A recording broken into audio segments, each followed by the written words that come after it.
Salam, pemirsa Hope Channel Indonesia yang dikasihi Tuhan, adalah satu sukacita bagi kita pada saat ini untuk merenungkan firman Tuhan. Dan pada saat ini, saya akan membawakan sebuah renungan dengan judul Pencarian Terbesar. Suatu kali, ada seorang bujangan, dia berparas ganteng, dia baru saja lulus dari perguruan tinggi. Keluarga sangat mengasihinya, gadis-gadis juga sangat memperhatikannya. Dia memiliki masa depan yang sangat cerah. Namun pada suatu saat, dia pergi dari rumah. Kakaknya yang berada di rumah namanya Debbie, berpikir bahwa dia hanya akan pergi sebentar kemudian akan pulang. Namun apa yang terjadi? Ditunggu hari demi hari, tidak datang. Minggu demi minggu tidak datang. Bulan demi bulan tidak datang. Akhirnya Debbie sebagai seorang kakak mengetahui bahwa Eric adiknya telah pergi. Dia telah menghilang, entah kemana dia berada saat itu. Saudara yang terkasih dalam Tuhan, 15 tahun Debbie terpisah dengan adiknya yang dia kasihi. Hanya oleh karena sebuah info di internet yang menyatakan dari pihak Dinas Kesehatan Amerika bahwa ada seseorang yang tidak punya identitas, tidak dikenal, sedang dalam keadaan sakit dan tidak punya saudara. Ketika Debbie melihat info itu, dia melihat ciri-ciri dari orang itu. Dan dia berpikir bahwa itulah adalah adiknya yang selama 15 tahun telah hilang dan tidak pernah bertemu.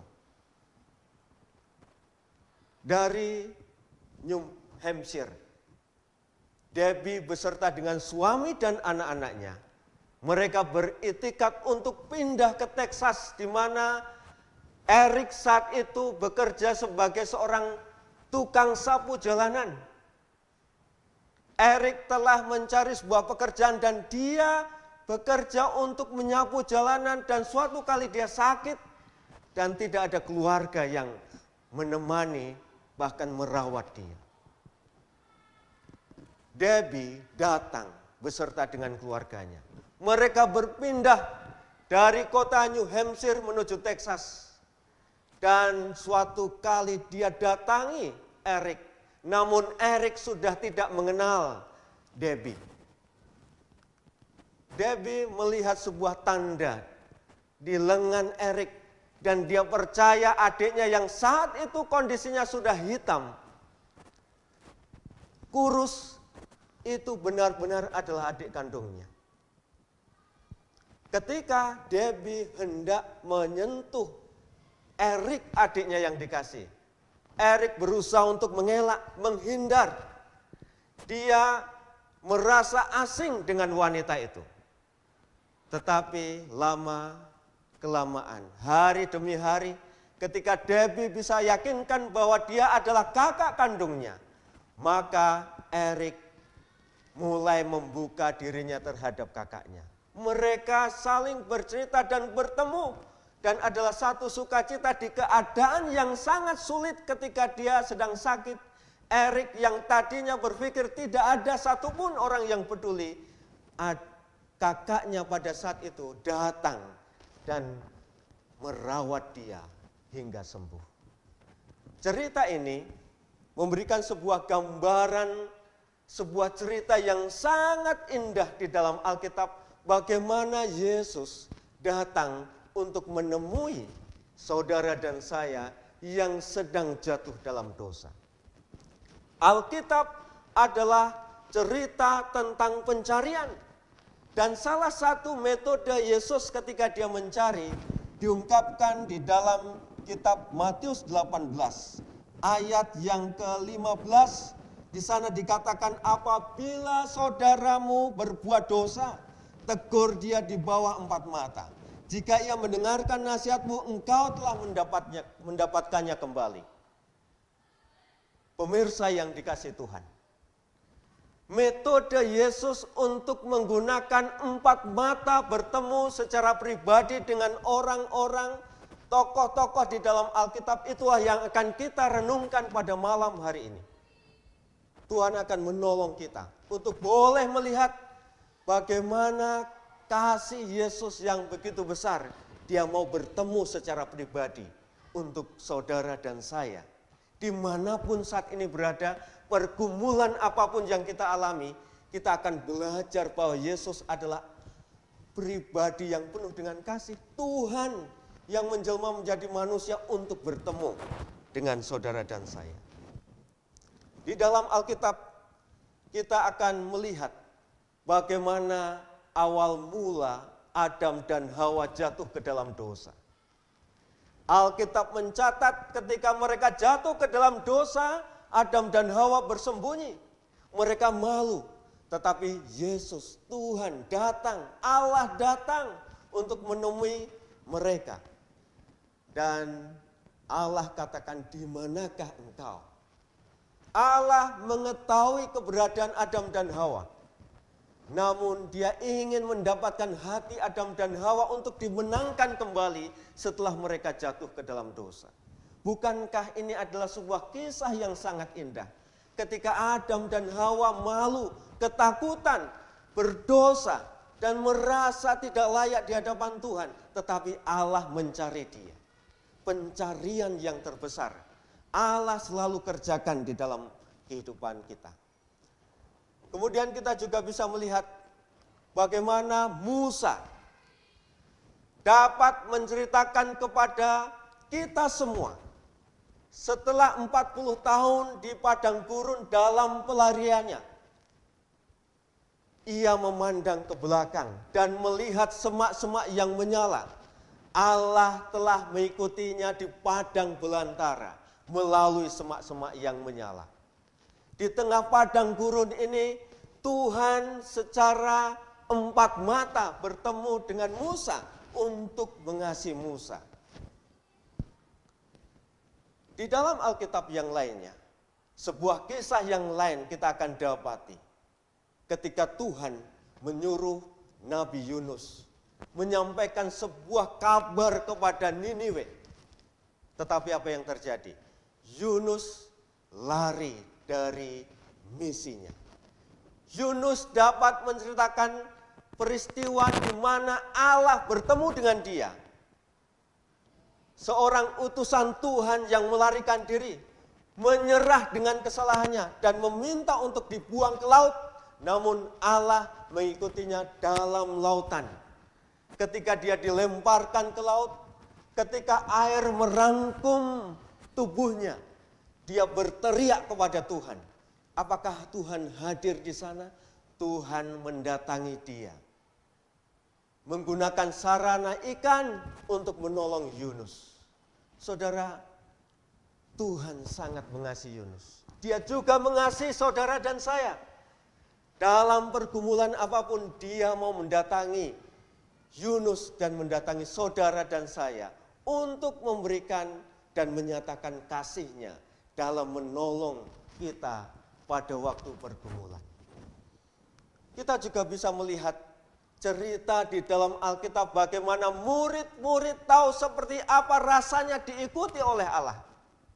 Ketika mereka sedang berlayar, mereka bergumul melawan ombak, badai, hampir saja perahu mereka tenggelam dan mereka binasa. Tetapi ketika mereka berpaling, ada pribadi yang datang dan Yesus berjalan di atas air. Yesus menemui murid-murid. Murid-murid bisa menceritakan kepada kita semua bagaimana kasih Yesus telah menyelamatkan mereka. Luar biasa. Bagaimana Tuhan menemui setiap pribadi-pribadi, bahkan murid-murid untuk menyatakan kasih-Nya.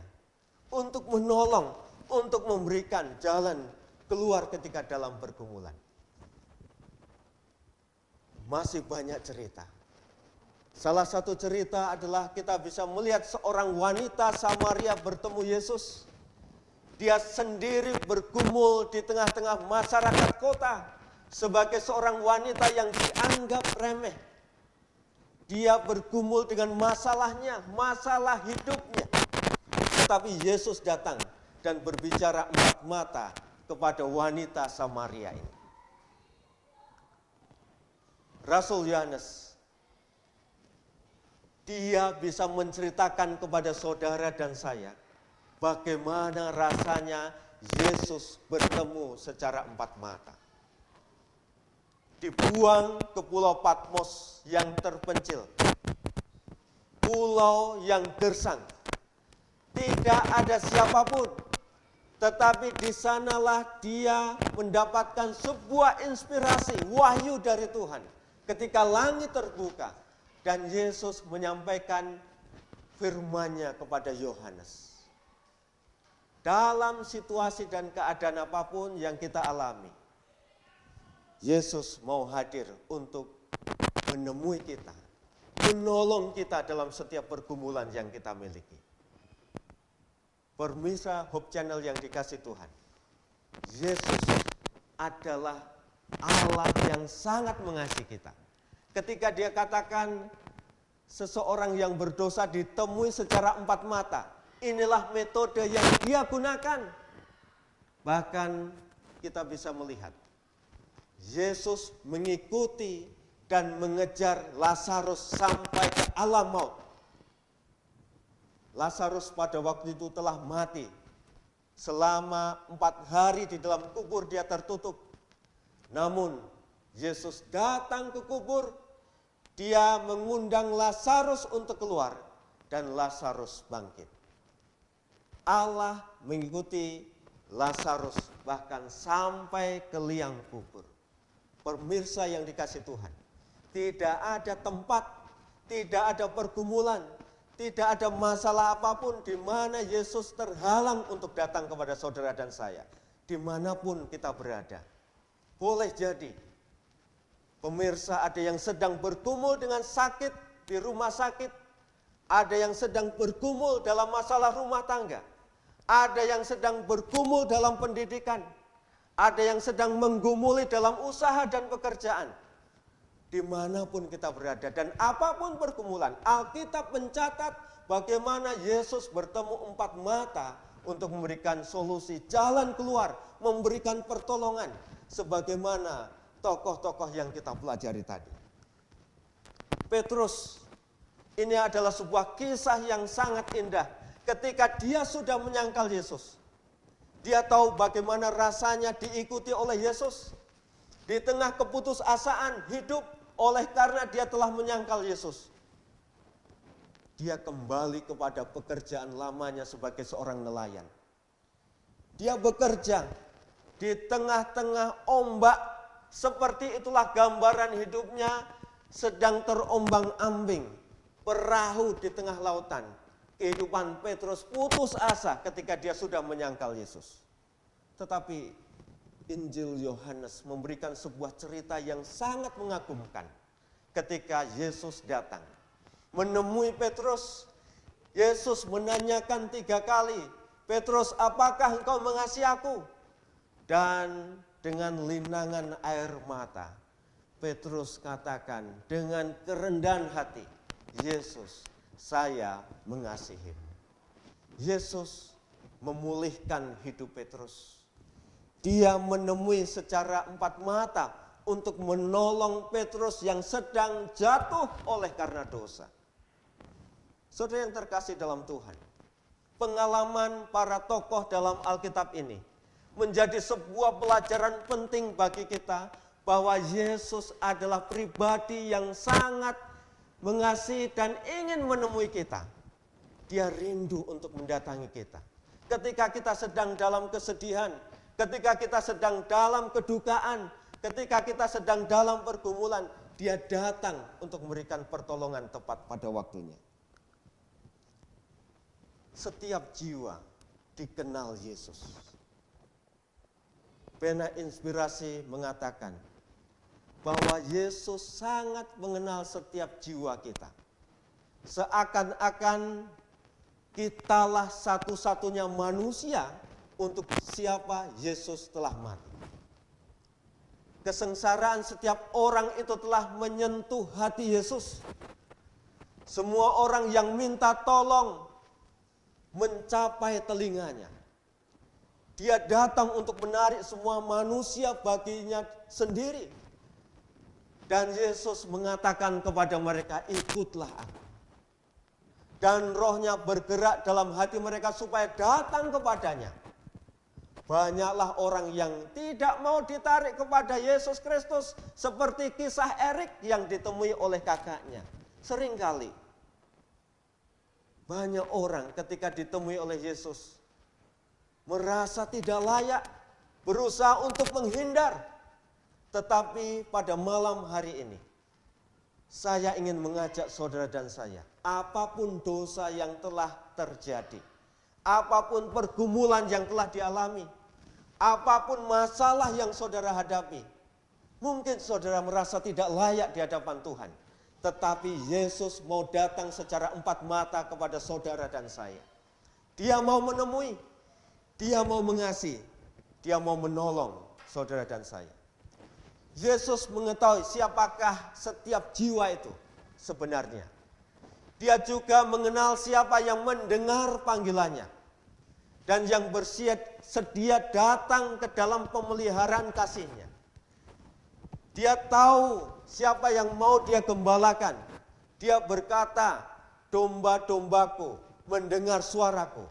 Aku mengenal mereka dan mereka mengikuti aku.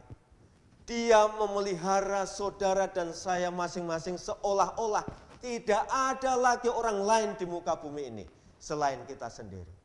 Saudara yang terkasih dalam Tuhan, saya pun merasakan bagaimana Yesus menemui empat mata melalui Roh Kudus yang bekerja di dalam diri saya. Pada waktu saya masih kecil, saya masih duduk di bangku kelas 3 SD. Saya mengingat sebuah peristiwa yang tidak pernah saya lupakan. Dan inilah cerita yang diceritakan oleh orang tua saya. Pada waktu itu saya sakit demam tinggi selama 1 minggu. Orang tua saya katakan, ibu saya katakan selama 1 minggu itu mata saya tidak terbuka. Demam yang begitu panas. Tetapi dalam pertengahan minggu pada waktu saya sedang kritis sakit, ibu saya mendengar saya berbicara. Pada waktu itu dia menceritakan kepada saya, kamu pada waktu matamu terpejam, pada waktu menggigil, hanya sebuah kalimat yang disampaikan. Tolong undang para penatua gereja untuk mendoakan saya.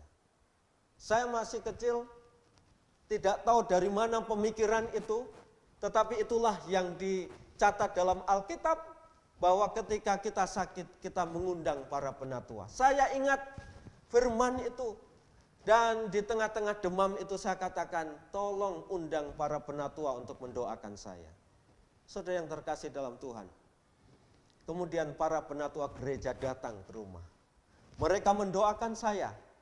Dan ketika mereka berdoa kemudian pergi. Selama 1 minggu itu ketika mata saya tidak terbuka, maka saya bisa melihat bahwa Yesus telah bekerja di dalam diri saya untuk menyembuhkan.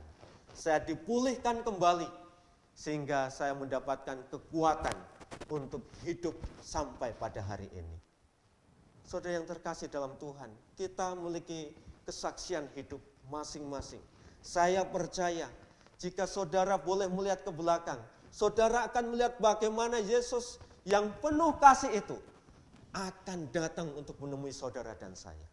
Dia akan menolong dalam pergumulan saudara. Ketika saudara sedang menderita, Dia akan hadir untuk memberkati saudara. Ketika usaha saudara mungkin sedang dalam keadaan krisis, Dia hadir untuk memberikan berkat-berkat yang Tuhan janjikan kepada saudara. Ketika saudara saat ini sedang terbaring di rumah sakit, Dia hadir untuk memulihkan kesehatan saudara. Bahkan seperti Lazarus, Yesus hadir untuk membangkitkan dia. Dia pun akan membangkitkan orang-orang yang kita kasih, yang telah mendahului kita, dan bertemu dalam kerajaan sorga.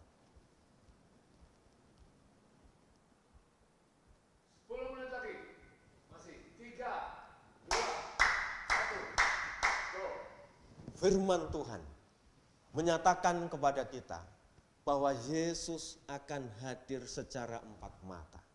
Dan itulah yang dia kerjakan di dalam kehidupan saudara dan saya, untuk mendatangi.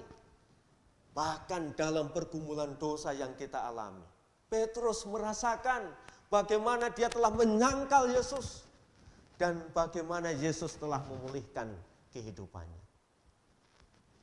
Cerita di dalam Alkitab adalah cerita di mana kasih Yesus datang secara empat mata kepada saudara dan saya. Pada saat ini, sementara kita menjalani kehidupan kita, sementara kita dihadapkan kepada berbagai pergumulan yang kita miliki, ingatlah bagaimana Allah mendatangi Adam dan Hawa di tengah-tengah mereka telah jatuh ke dalam dosa untuk memulihkan mereka dari dosa. Ketika dalam kehidupan kita saat ini kita bergumul seperti Yohanes kekasih, berada di satu tempat yang terpencil, dibuang. Boleh jadi saudara saat ini merasakan dibuang oleh keluarga mungkin. Atau saudara tidak dianggap oleh siapapun. Mungkin tidak dianggap oleh pemimpin saudara di perusahaan saudara.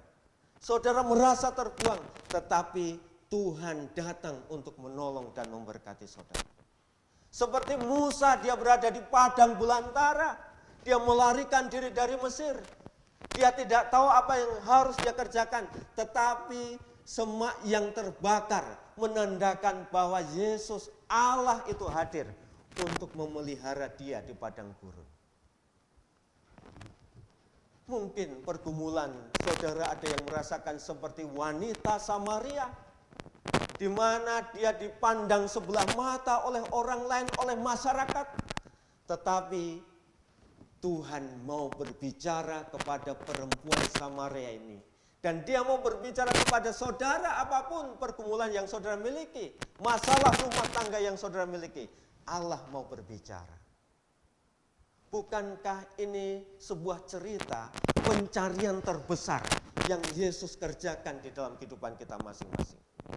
Bukankah ini sebuah obat penawar yang sangat indah ketika dalam kesusahan kita tahu bahwa Yesus mengenal kita. Hanya kitalah seperti seolah-olah hanya kitalah di dunia ini. Dia mengenal saudara dan saya. Dan dia mau menyatakan kasihnya untuk memulihkan kita dalam keadaan apapun. Saudara yang terkasih dalam Tuhan, kita boleh melihat bagaimana kasih Tuhan dinyatakan dalam tokoh-tokoh Alkitab ini. Dan saya ingin menutup pada malam hari ini dengan sebuah ayat yang indah yang akan menjadi berkat kekuatan dalam kehidupan kita. Ayat ini terdapat di dalam Mazmur 23 ayat yang ke-6. Kebajikan dan kemurahan belaka akan mengikuti aku seumur hidupku, dan aku akan diam dalam rumah Tuhan sepanjang masa.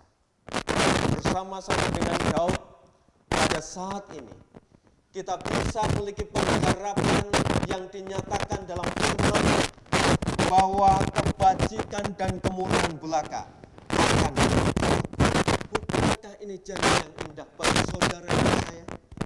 Bukankah ini sebuah pengharapan yang Tuhan ingin sampaikan kepada saudara dan saya dalam keadaan apapun? Para pemirsa Hope Channel Indonesia, Tuhan ingin mengikuti kita. Dia ingin menyertai setiap langkah perjalanan kita. Saat ini, beranikah kita memimpikan Allah yang giat dan aktif, yang mengejar kita, membuntuti kita, mengikuti kita dengan kebajikan dan dengan kebaikan yang ingin dinyatakan dalam hidup saudara dan saya?